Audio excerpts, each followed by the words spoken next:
It is the dog days of August, and it is heating up between Trump and Hillary. He's on the warpath today, going after what he calls the most corrupt enterprise in political history.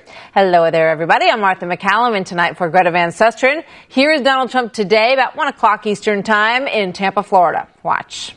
It's impossible to tell where the Clinton Foundation ends and the State Department begins. She then lied about her crime to Congress over and over again. She lied to Congress. I don't know if Congress is going to do anything about it, folks. I'm so sick of looking and seeing, and I hear reports they don't do anything. Congress ought to act. She lied to Congress 100%. Everybody agrees, and it takes so long for them to act. The FBI did not act. I have such respect for the FBI. I am so disappointed. I am so disappointed. I've loved the FBI. I have such high regard, high respect for the FBI. How did they let that happen? She was so guilty. She was so guilty. The world is laughing at us, folks. And then you have Bill Clinton meeting with the Attorney General in the back of an airplane for 39 minutes. And he said they were talking about golf and their grandkids. Give me a break. And very importantly, Bill Clinton, after all of that and after the beautiful gift he was given, Bill Clinton essentially called the FBI director, James Comey, a liar when he said the FBI director was spouting bull. Can you imagine? Man, they don't realize that they owe the FBI director their political lives for refusing to recommend prosecution for Hillary Clinton's many, many crimes. And then he calls the director a liar. He saved Hillary Clinton from facing justice for her illegal and corrupt actions. So we laid it out there in Tampa this afternoon. Florida, obviously a very important state. Tonight, he will do probably some more of the same in Mississippi. That gets started about 8 p.m. Eastern, as far as we can tell. Former Arkansas governor and two-time presidential candidate, Governor Mike Huckabee, goes on the record. Governor, good evening. Good to have you here this evening. Thanks, Martha. So, it's very interesting because, a couple of weeks ago, before all the changes at the campaign, Donald Trump would be in this same situation. He'd be going after the press. He'd be going after his own party, Paul Ryan, all kinds of people shooting within the 10, as they call it. Big, big difference. Very focused, and it's all about Hillary now. Well, and that's the smart play. I've said for a long time, this is a prize fight. He's like a boxer. And when he goes into the ring, he's only got one person he needs to be punching, and that's Hillary Clinton. She's the opponent. Don't go after the ref. Don't go after the corner man. And for heaven's sakes, don't get out of the ring. Go up in the stands and beat up a heckler. And that's what we're seeing Donald Trump do. He's focused on Hillary Clinton, and he needs to be. Look, there's so much. And this AP story that came out over the last 24 hours is just stunning. $156 million donated to the Clinton Foundation by 85 people, all of whom got appointments to go see Hillary at the State Department. Here's my question, Martha. Why is former Illinois Governor Rod Blagojevich in prison? Why is he in prison? If what he did puts him in prison, where's Hillary? Help me understand that. I mean, it just makes no sense. Yeah. And he's going after the foundations, the FBI, Congress, the different entities that people count on in this country to keep everybody honest. And it also I keep coming back to this same fact. The Obama administration was very concerned about the Clinton Foundation when they named her Secretary of State. They wanted her to put up firewalls and make sure that those were firm, that there could never be, because in these instances, the appearance of impropriety is what is the problem. Right, Governor? Well, exactly, Martha. And it's not just an appearance. I mean, there's substantive issues here. When that much money goes into the coffers of a foundation that she has direct input in and, her family is running it, and then it turns out that some of the people, 20 of them gave $1 million apiece. and 40 of them gave at least $100,000. Martha, you don't write a check like that and shell out that kind of money with no expectation. There are just not that many foreign countries, particularly in the Middle East, that make those kind of contributions without an expectation that they will get access and that they will be granted favors, not just an audience, not just having a meeting, but they expect there'll be something in return for shelling that kind of dough. So is there an impact? The polls, it's really too early to tell, I think, whether or not this tactic over the past 4 or 5 days is sinking in with anybody out there. Well, I think it will in the course of the debates and also when paid media becomes very prevalent in the campaign. Let's face it, Donald Trump has not started really any significant paid media. Hillary's been on the air for a long time. Her numbers really haven't moved. I think that's more significant than the fact that this isn't a stalemate. Donald Trump's basically been dark on television while Hillary has spent, over $100 million on television. When he starts countering her in the medium in which she's now sort of acting alone, that's when the dynamic changes. Add the debates to that, and I think we're going to see a big turn. And, when I hear these people say, well, there's no way that Donald Trump will win, I just totally think they're missing something. People in this country are sick and tired of seeing Martha Stewart go to prison for maybe having a conversation, that Blago goes to prison, and Hillary wants to go to the White House instead of the big house. Yeah. And, these big companies that were too big to fail, what is it? Hillary's too big to jail? I mean, that just totally offends most Americans and their sense of what justice and right all mean. And we know that her interview with the FBI was on a Saturday afternoon. It was fairly short, and there's no record of it. So we don't know what she told them, and we have nothing to put it up against to see whether or not she was telling the truth, because we know that there were untruths that were told in the testimony in front of Congress, inconsistencies at the very least. Governor, thank you. Always good to see you. For email headaches for Hillary Clinton that even have Democrats in some cases saying that it just doesn't look good. And tonight it involves Clinton's top aide, Huma Abedin. Fox News chief intelligence correspondent Catherine Herridge has more on that for us this evening from Washington, D.C. Hi, Catherine. Well, thank you, Martha. Okay, so there was an incident in 2009 when Hillary Clinton, as Secretary of State, was traveling overseas in India, and one of her top longtime aides, Huma Abedin, realized she had a real crisis on her hands. She had left what she described as burned papers in the front seat of the car they were traveling in, and she was so concerned she sent an email to another Clinton aide, Laura Gelati, and said, "You need to take the burned papers from the front seat of the car and move them into the trunk for safekeeping." So you may be wondering, what are burn papers? Well, in the intelligence community, there's a term, burn bag. Burn bag is what you use to destroy classified information. So the lingo in those circles is burn papers is something that you would put in a burn bag, and that would be classified information. So this essentially looks like an example of what the FBI director described as extreme carelessness in the handling of this information, Martha. On this from the State Department, Catherine? Well, the State Department said today that it would be wrong to jump to the conclusion that burn papers was, in fact, a reference to classified information, and they referred to this manual, which is the State Department employee handbook called the Foreign Affairs Manual, saying that burn material could also be things like personally identifiable information, like a social security number or a date of birth.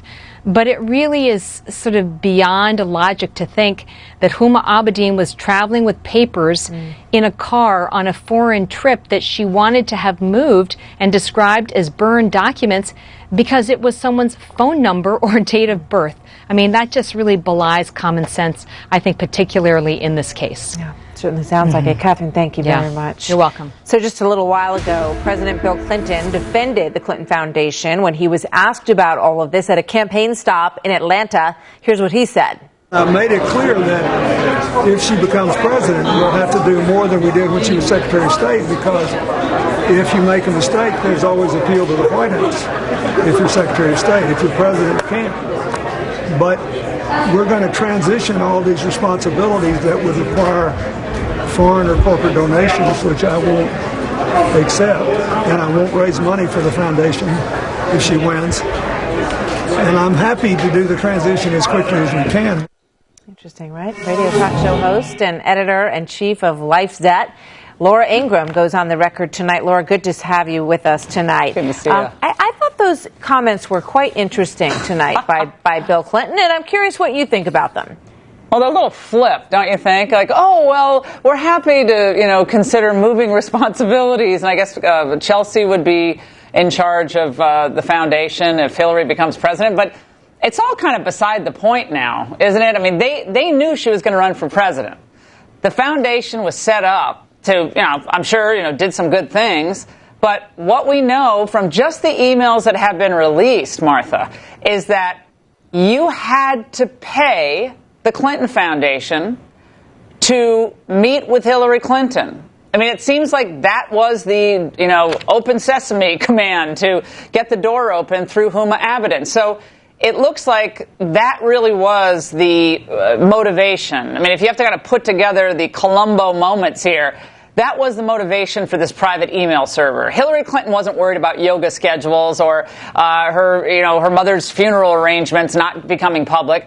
Hillary Clinton was clearly shielding what was ultimately influence peddling done through the donations to the Clinton Foundation and arranged through Huma Abedin in the form of meetings with Hillary Clinton. And then, that's not all. Of course, a lot of these donors to the Clinton Foundation, which gave millions and millions of dollars, also helped enrich the Clintons. A lot of people forget that. A lot of these same entities invited Bill Clinton to speak for a huge sum of money. So the Clintons amassed almost, I guess now, $200 million over this period of time where they were running the foundation, and there are a lot of interconnected points with the donors to the speeches to the influence peddling at the State Department. Should never have been set up because they always knew that she was going to run for president. And it just, appearance of impropriety, that doesn't begin to tell the story. Yeah, I mean, even if that were the bar, though, that should be bar enough when you're the Secretary of State. If it even looks like there's an opportunity for people to have influence over you, that ought to be something that you really want to avoid when you're in a government position. And, it strikes me, Bill Clinton, when he became a former president, former presidents, especially young ones, have to figure out what they're going to do next. So they set up this foundation, which, as you say, was the vehicle, except for maybe some publishing deals, it's the only vehicle by which they became extraordinarily wealthy. So people's taxpayer dollars were going to pay for Hillary Clinton's salary as Secretary of State and support the Clinton family as a former presidential family. And then on the side, at the same time, they were basically building what some would call a foundation and some might call a business. Well, I mean, what did they do for $200 million? I mean, Trump made a lot of money and he built a lot of buildings. What did they build? Well, they built a machine for influence peddling.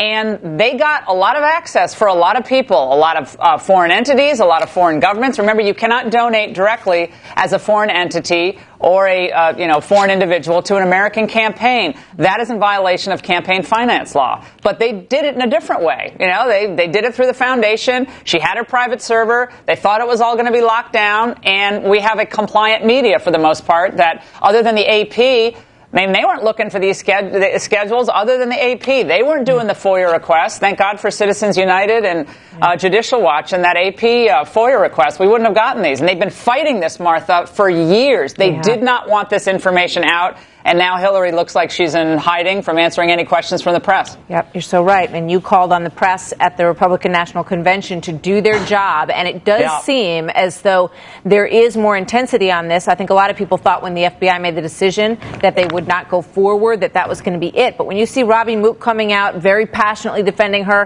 husband now doing the same thing, do you think they are concerned about this? Well, I think they're not going to be that concerned unless the journalists who are supposed to be acting as checks on government power occupy themselves, Martha, with something more important to the American people than whatever Donald Trump happens to be tweeting today. I mean, the focus that they have on destroying Trump, and I'm not saying he's done everything right, but the focus on every minutia and everything. And then this actually goes right to the heart of what we're supposed to expect from public officials who are being paid for by us handling the most sensitive information.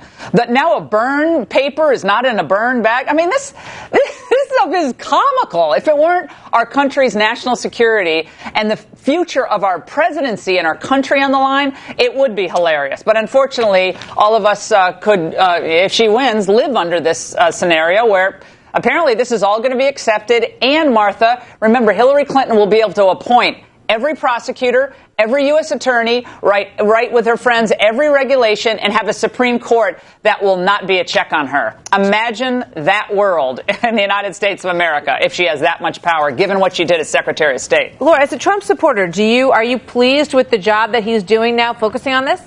I think it's smart both for him to say, look, I'm on your side. I'm going to be fighting for the regular Americans who've been shafted in this underperforming economy and at the border and all that.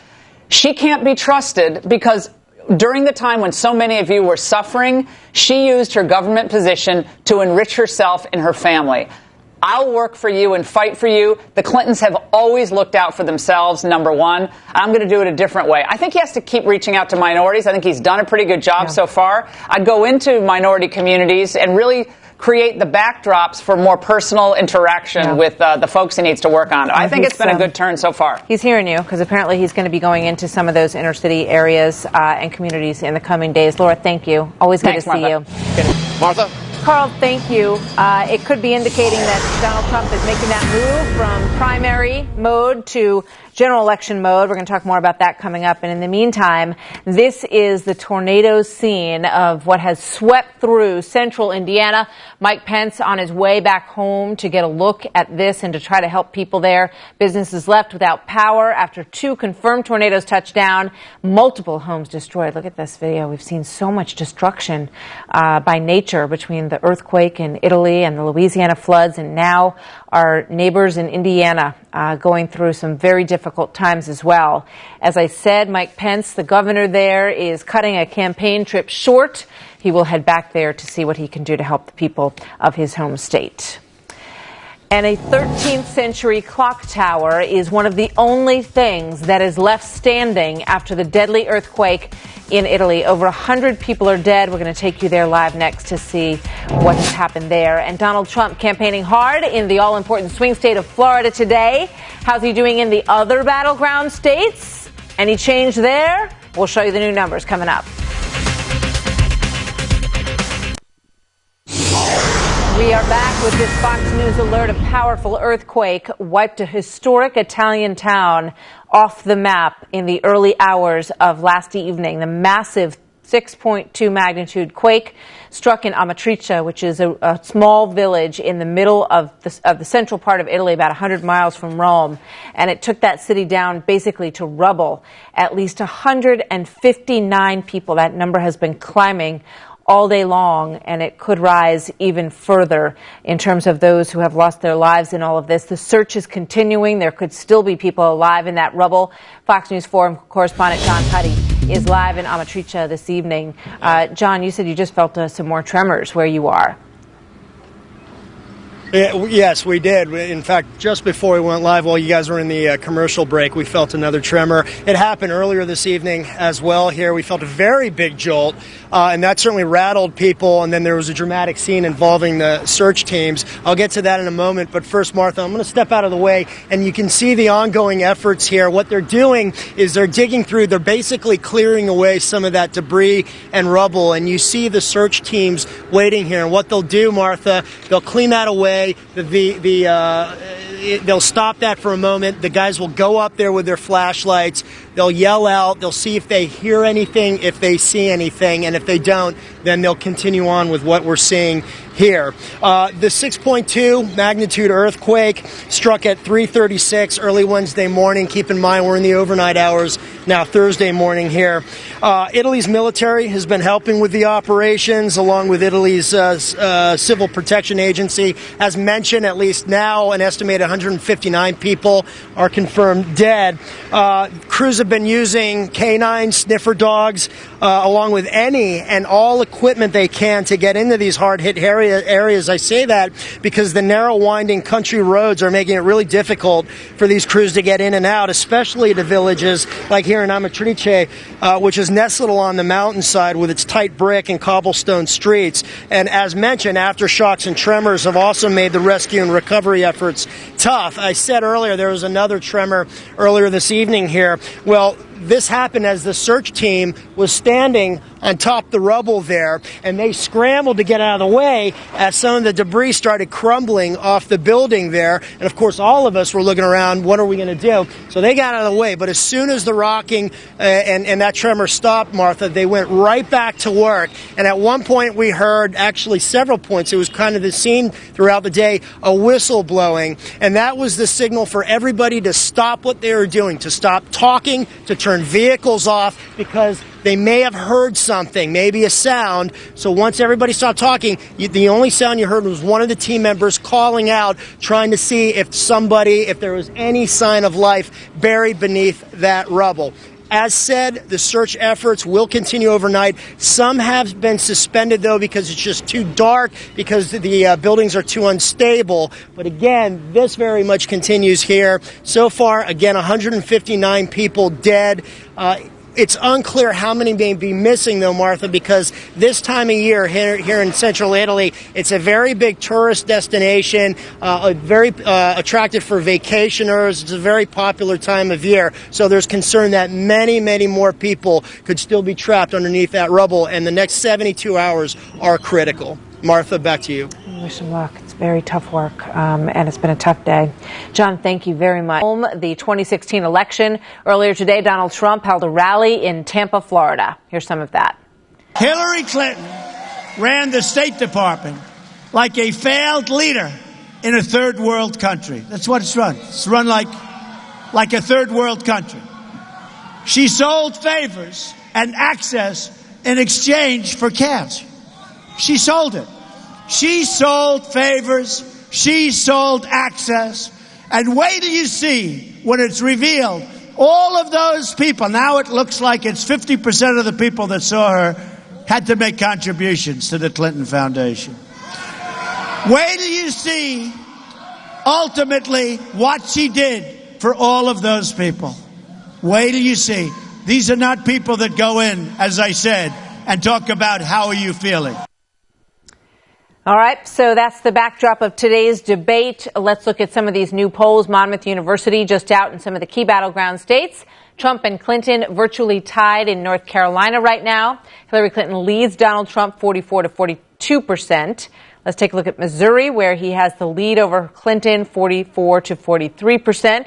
Trump's campaign manager, though, Kellyanne Conway, is dismissing some of the polls out there. She says Trump does better in online polls because in phone polls, people may not admit that they are supporting Trump, but she calls that the undercover Trump vote, which reminds us of the shy Tory and the Brexit vote and all of that, and we won't know whether or not that's a real deal until we get to November. So here's our political panel from the Wall Street Journal, Jason Riley, and from the Washington Post, Philip Bump. Welcome, gentlemen. Good to have you here. Philip, you're shaking your head listening to Donald Trump. I was. He's hammering something, though, that is a vulnerability for her. Do you agree? Yeah, absolutely. I mean, the way he framed it, I think, is a misrepresentation of what we know so far. We're not going to get into that now because it's a lengthy thing. It's a misrepresentation of what we know. There was money that was given by some people to the Clinton Foundation. Those people also requested meetings with the Secretary of State. It wasn't half of the meetings she had. That's excluding a lot of foreign leaders and things along those lines. There's a lot of ways in which that's not a fair representation. I do want to, however, seize on that last point about this secret ballot. It is not true that Donald Trump does better in online polls. I went back and I looked at every poll since the conventions. That is not the case. There is no secret ballot. Donald Trump is not doing well in polls, and the polls that we just talked about in Missouri and North Carolina are not good polls for Donald Trump either. Jason? In my experience, Martha, if you were complaining about the polls, your guy's probably behind. Yeah. That's a general rule in politics and political coverage. We all know that. Donald Trump, he has a candidate who keeps giving him a lot of fodder here to work with. The drip, drip, drip of this campaign in terms of the Clinton Foundation, the email scandals, and so forth. But the polls show that he is not capitalizing on it. I mean, you can look at North Carolina and Missouri and see him close, but if you are a Trump supporter, that is not a good poll for you. Missouri, the last Democrat to win Missouri was Bill Clinton 20 years ago.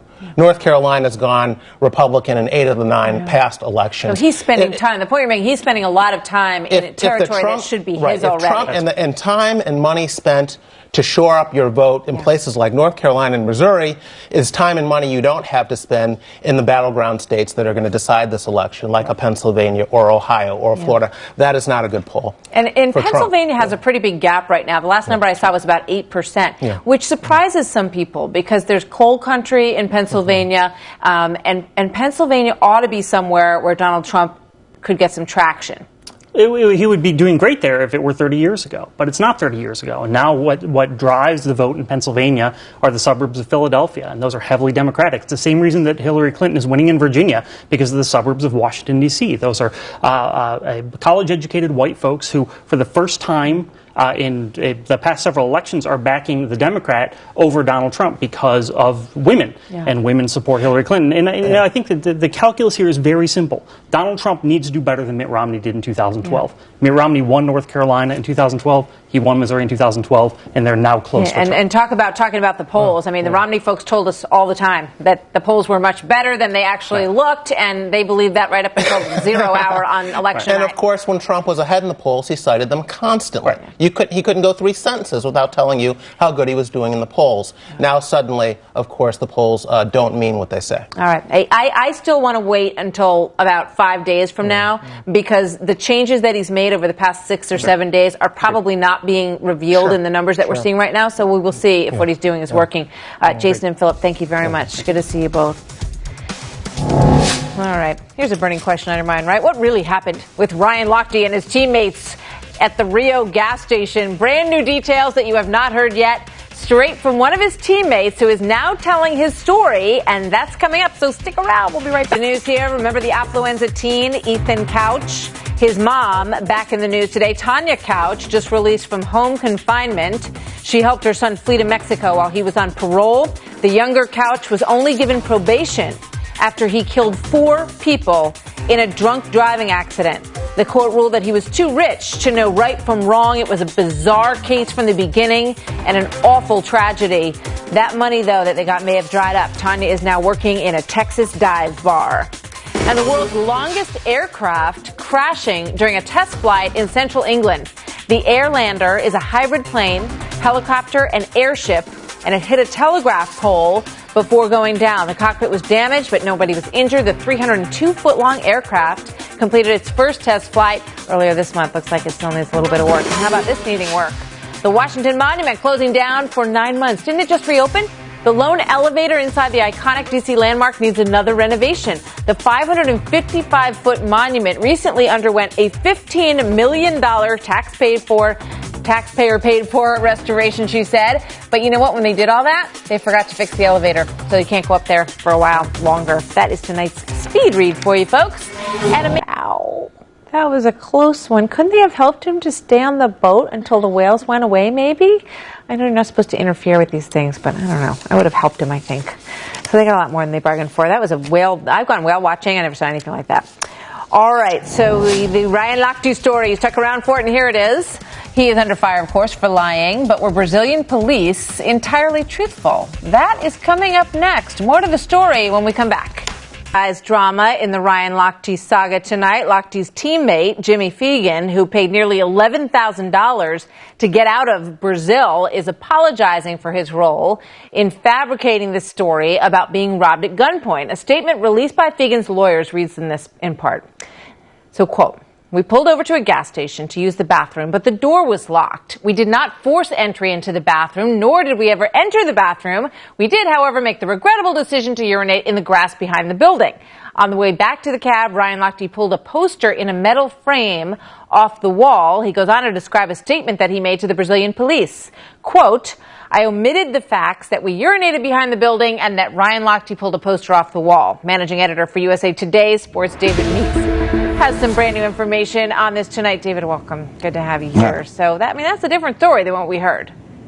Well, obviously, as the facts have cleared away, the smoke has cleared away, the facts look like these guys really weren't making up a crazy story. Lochte certainly did get a couple of the details wrong. He exaggerated how close the gun was. He said to his forehead. It was held at him. And he also said they were pulled over. They weren't really pulled over. They were at a gas station, and they were prevented from leaving, stopped from leaving, if you will. And he did say he'd been robbed of $40. It turns out it was his teammates who actually paid for the alleged damage to the poster. But otherwise, the part about the framework of the story of men with badges holding guns on us and taking money from us at gunpoint before we could leave, that has all been proven to be correct. Yeah, and I mean, it also just goes back to the point, if this is all that happened, I mean, it really, I agree with what Greta said in that introduction.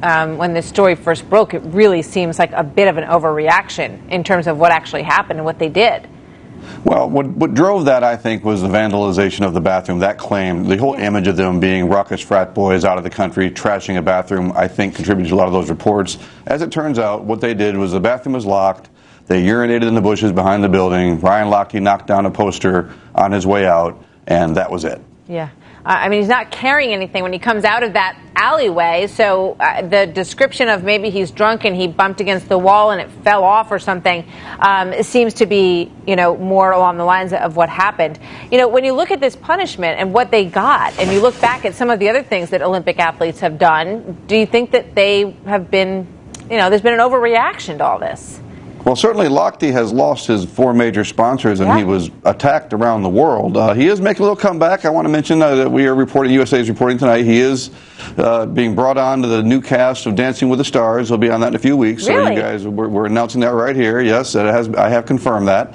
And I got a call yesterday from a guy who runs a small Thai company up in Long Island. He wants to sign up Ryan as a spokesperson. Lochte's camp tells me he's getting a lot of offers coming in now, and the email I'm getting is overwhelmingly pro-Lochte in light of these facts coming out. Well, I mean, it's interesting. So he could sort of turn it around. I mean, he could make sort of a positive thing about all this. Well, I mean, he was out there. He had been drinking. He'd been celebrating, swimming at the end of that night. He did, for however it happened, knock the poster off the wall. It did fall. But, I mean, let's be honest, that wasn't the Mona Lisa hitting the ground. It was an advertising poster. Yeah. I was going to say make lemonade out of lemons, but then I wasn't sure if that was a really good analogy given what we're talking about. So, anyway, nice to see you tonight. Good stuff. And brand new information that he's going to appear on Dancing with the Stars. See, there's redemption for everybody. So coming up, Donald Trump getting ready to rally in Jackson, Mississippi. The crowd is fired up. There's the pastor who was so good at the convention. He's getting that crowd fired up. We'll be right back with more.